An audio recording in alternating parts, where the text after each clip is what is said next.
He watched as the animal that has a quirk helped him more than any normal human ever has. He watched as his newly dubbed flock member that just doesn't know it yet called his mama like what a good flock member is supposed to do. He doesn't know why he knows this is how flock members are supposed to act, but he can tell that it's right. Hazashi was comfortably sitting on a chair that was extremely close to the bed his show was on, plus Hawks. The number 3 young pro hero was currently splayed across his husband and bottom half laying across his lap. It was precarious, but it seemed to work just fine for the moment.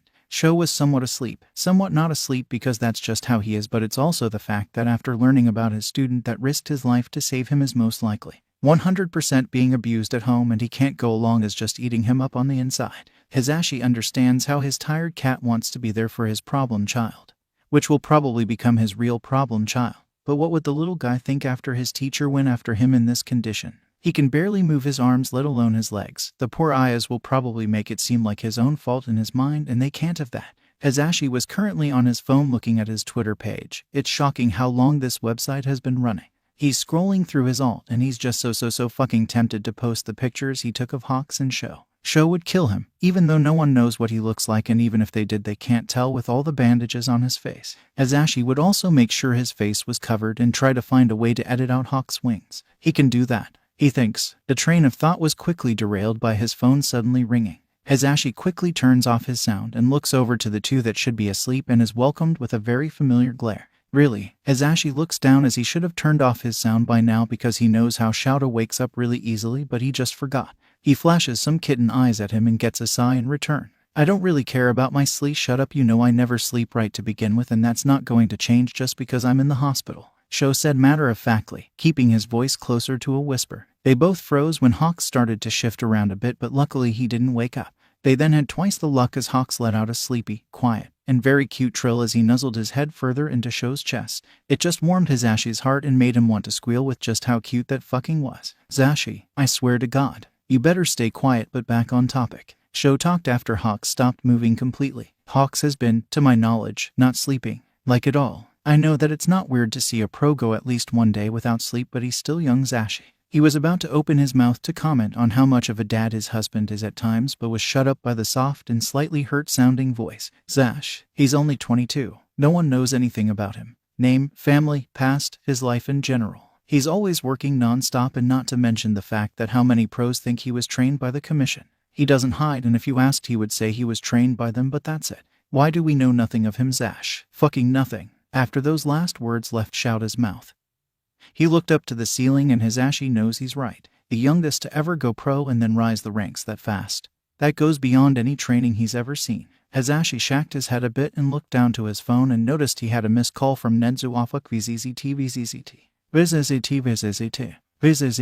Hazashi quickly picked up the phone as he lowered his volume once again, but this time for calls. He quickly started to talk, but only in a hushed voice. I am so sorry, oh god, I didn't mean to do that. I was talking to Sho and Hawks is passed out on his and it's real fucking cute. Oh my god, it's a cute but no backo track. I'm sorry, I should have picked up the first time. Nia lighthearted. Hopefully it's lighthearted. Cackle was heard from the other end but was swiftly cut off. Oh, I'm sorry for laughing, Yamada. It's just that caught me off guard and learning how the Midoriya parents think. It's just been a bit too much to digest, and I think since I'm looking after Izuku at the moment, I'm holding off all the things I've learned in favor of keeping him calm. Hazashi blinked a few times but looked over to Shouta with wide eyes. It seems he also heard what Nedzu just said as he looks to be trying to think of a way to get the fuck out of his bed. Why haven't you got someone else to look over him yet? I know you don't deal with emotions all that well. You wouldn't be willing to do this to yourself. He shot a half-hearted glare to Sho so he stops trying to move around. They shouldn't be waking Hawks up at the moment. Yes, Yamada, you are more than right. I am, at the moment, stuck here by my own choice as young Izuku seems to have his hand stuck in a grasp on my shirt sleeve. Nedzu sounded bright and cheery, but Hazashi and Sho both know how he folds under the pressure of complicated emotion.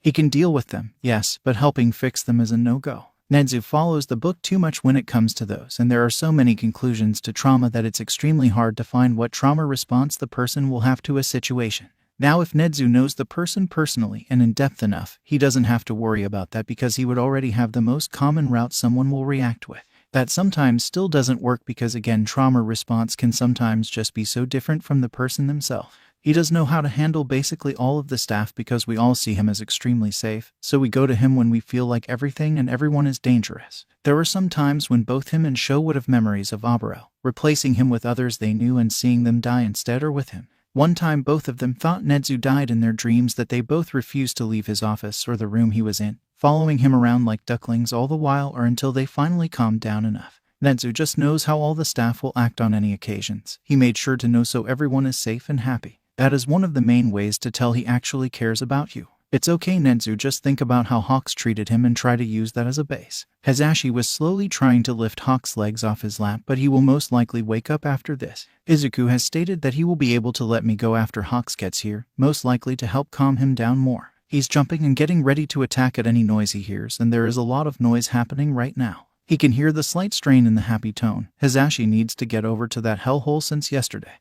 Hazashi quickly gave his acknowledgement and hung up the phone. He really hopes that Nezu will be okay without having the phone on the whole time. He needs to wake up the dangerous bird. Hazashi, please get him off me first before you try to wake him up, and he jerks around a whole shit ton. Hazashi chuckled a little as he was able to lift Hawk's legs off of him, but now he just has his arms full of Hawk's legs. He slowly got up and moved a little away from his seat while keeping Hawk's legs in relevantly the same place. Hazashi then looked over to Shouta with a desperate look in his eyes. I don't know, just pick him up. He gave his husband a deadpan look as he tried to think of a different thing to do. Hazashi sighed as he slowly put Hawk's legs down to the floor and then got as close as he could to his ears. Hawks, we need to get up. He lightly shook the young pro's shoulder while talking in a calm but normal volume voice. Hawks hummed a bit but besides that stayed asleep. Sho huffed out some air in amusement but he just ignored him. Hazashi really needs to wake Hawks up but he can't make him jolt up and hurt Sho by mistake. After a minute or so Hawks slowly roused and rubbed his eyes a little. It was extremely cute with his bedhead.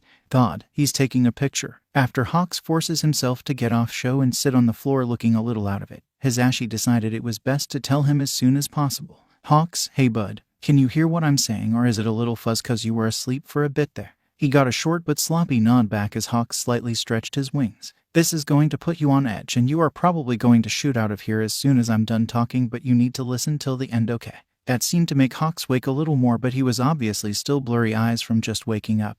Well, he's about to be up and flying in the sky real soon. The address for Izuku's house is, and Nezu is currently keeping your chick calm as he waits for you to pick him. Hawks. Hawks was quick to pick him up and ran to the door. I guess I'll see you when we come back, Sho. Hawks just exited Sho's room and was heading down the hallway with great speed when he screamed back to the bed-trapped man. Hawks made quick work of the stairs by jumping into the middle of the stairwell and fell straight to the first floor. Hazashi really hopes Shouta explains what's happening, or the hero ward might call out a not medically sound-minded Hawks warning. It's true, but it's not what exactly is happening because apparently he is able to calm down both birds of prey. He has no idea how he does it, but it's very helpful at the moment. There was yelling when Hawks busted out of the doors, and as soon as the little roof wasn't in his way, they shot into the sky.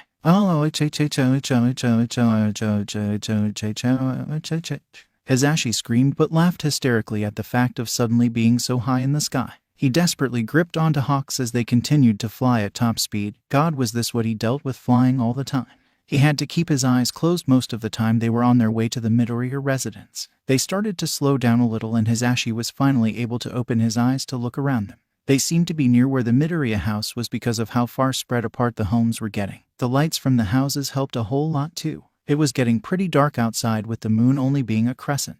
He looked up to see how Hawks was even able to fly with all this wind. With how close he was to the young pro's face, he could clearly see a layer of something over his eyes. That was so unfair. Hawks can just do what he's doing and boom. Whipping wind, no problem. Hazashi was soon able to hear sirens from police cars and the flashing lights. Hawks made a quick dive boom which got a quirk-enhanced yell out of him because of how sudden it was. They now had all eyes on them as they landed on the outside ring of police cars. Hawks, I said. The young pro spared no time to let him stand on his own but was soon dragging him into the house by his hand.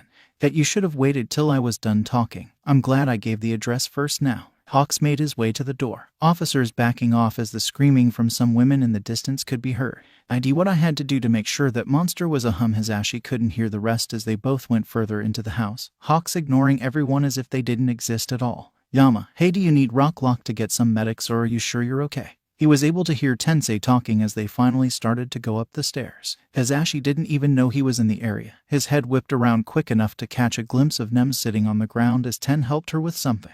Rocklock seemed to be standing further away with an angry look in his eyes. All too soon his view is cut off as they both start climbing the stairs to the 3rd floor, where he was told Izuku was being held. Hawks didn't know this or wasn't told this, but he must be able to tell exactly where his little one is. He started to get more and more scared because yes, Nezu was able to calm down a Hawks that didn't have his new marked chick near him, but now Izuku will be right beside someone Hawks hasn't specifically said or shown that they were part of flock. He might have to redirect Hawks' attention to Izuku and him, and only Izuku and him. They both soon made it to the top floor, and Hawks beelined to the open door at the end of the hall. Izuku and Nezu weren't in sight from the open door, so they might be sitting closer to the wall, but he also couldn't see a bed either. He hoped the kid had a bed in there. Hawks went into a sprint with the open door in sight, and his Ashi's view was blocked as the pro's wings opened up a bit and puffed out. He tripped at the entrance, but Hawks finally let go of his hand and leaped into the direction of what he can only guess Izuku was in. His Ashi's ears were filled with a loud squawk human mixed scream as he watched red wings wrap around something. They actually got to him. He's safe. And he's still holding onto Nezu's sleeve. He's really tired. How long has it been since he slept this well? Too long to remember, apparently. He rubbed his eyes and tried to listen to whatever was being said near him. Something, can he hear them or whatever? Hawks nodded his head the best he could. Wasn't he with his marked one's flock? He stretched out his wings a bit, wanting to fly. Wanting his fledgling. Hatchley, this is going to put you on edge, and you are probably going to shoot out of here as soon as I'm done talking, but you need to listen till the end, okay? That was the yellow one. He remembers the name Zashi being thrown around a bunch in his haze of yesterday. Hawks sat up a little straighter. This could be important. Maybe the quirk finally wore off, or the chick felt more safe with his parents. Not parents, not parents, not parents. He blinked a few times as Zashi started talking. The address for Izuku's house is O. Why is Hisashi telling him where his hatchling lives? He's not allowed to go there, but God, is it hard to try not going over there. Why did he tell me? And Nezu is currently keep your chick calm as he waits for you to pick him. Hawks. He didn't care anymore, and Hisashi said to listen to all he had to say till the end. He can listen all the way to the end. If he's carrying Zashi and they are also part of Izuku's flock, he needs to come with. Hawks quickly put Hisashi into a bridal carry because that was the easiest one to use at the moment. He might just hold him by his arms if he keeps squirming. He swiftly got to the door and also got yelled in the ear by the blonde man. I guess I'll see you when we come back, show. He ignores the ringing in his ear as he starts to make his way down the hallway. Hawks thinks he hears show. No, shouta, yells something. Well, he didn't yell, but Hawks could hear something like, fucking should go to, but goddamned walls apparently fight now. Or something close to that. It was hard to hear with how far he was, and with his Ashi being loud that wasn't helping. As soon as he was faced with the stairs, he jumped over the railing and tucked his wings in tight so they wouldn't clip on anything going down to the 1st floor. Hawks needs to fly right now. Getting an injury would make him slow. Fledgling. He thinks he can hear some noise from where he jumped. About a hero mentally unstable getting loose. Hope they can handle that, because if not and they hurt his nestling when they get back, he'll fucking kill them. Hawks burst into the waiting room and practically flew to the outdoors and made quick work to jump into the sky.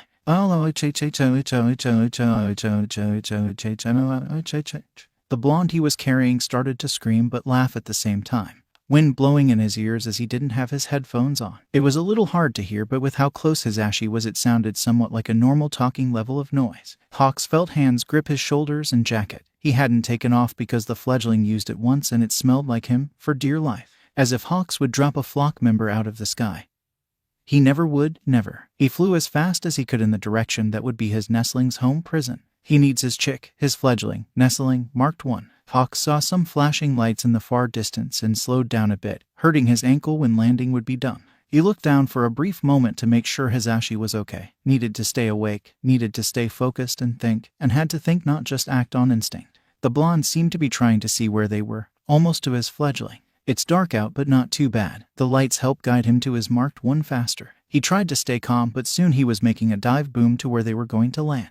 Hawks learned why he shouldn't have done that quickly after the grounded flockmate started to scream with their quirk. Hawks saw every head turn their way as he landed, trying his best not to look weak as it felt like his ears were bleeding slightly. Hawks, I said. It didn't matter what his flockmate said right now, they were close to fledgling. He started to pull on his Ashi's arm in the direction he could smell his baby bird, and they made quick work to disturbing house. This place smells wrong, cold and dead. That you should have waited till I was done talking. I'm glad I gave the address first now. Hawks is also glad his flockmate said the address first, or else he would have had to ask while they were in the sky. He got to the door and the feeling of wrong was so strong. His marked 1 was being trapped in this place. I did what I had to do to make sure that monster was human again.